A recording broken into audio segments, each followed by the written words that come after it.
அனைவருக்கும் வணக்கம்.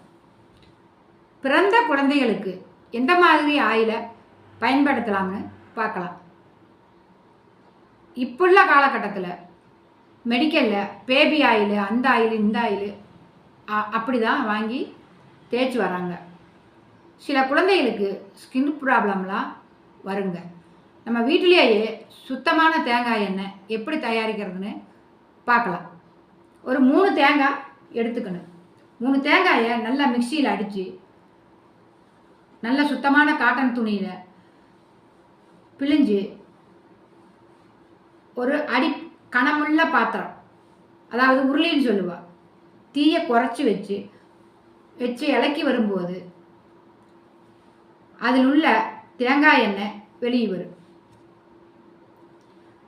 அப்படி எண்ணெய் பிரிஞ்சு வரும்போது அடுப்பை ஆஃப் பண்ணணும். ஆஃப் பண்ணிவிட்டு சூடு ஆறிய பிறகு ஒரு காட்டன் துணியில் நல்லா ஊற்றி பிழிஞ்சு ஒரு கண்ணாடி பாட்டிலில் ஸ்டோர் பண்ணி வச்சுக்கிட்டோம்னா குழந்தைக்கு குளிக்க போகும் முன்பு 15 நிமிடம் அதை உடம்பெல்லாம் தேய்ச்சி மசாஜ் பண்ணி விடலாம். தலைக்கு மட்டும் ஒரு 2-3 நிமிடம் முன்பு தலைக்கு அப்படியே லேசாக மசாஜ் பண்ணி விடலாம். அப்படி தேய்த்து குளித்து வரும்போது குழந்தையின் ஸ்கின் நல்ல பளபளப்பாகவும் ஷைனிங்காகவும் இருக்கும். நம் குழந்தையின் நலம் காப்பது உங்கள் கையில்.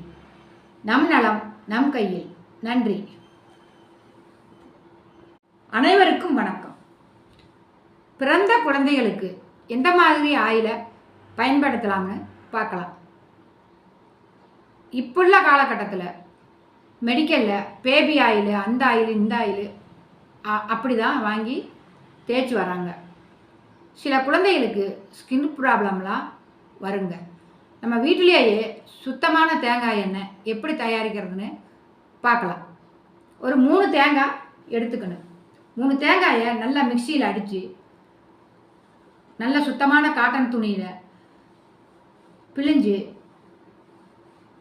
ஒரு கனமுள்ள பாத்திரம், அதாவது உருளின்னு சொல்லுவாள், தீயை குறைச்சி வச்சு இலக்கி வரும்போது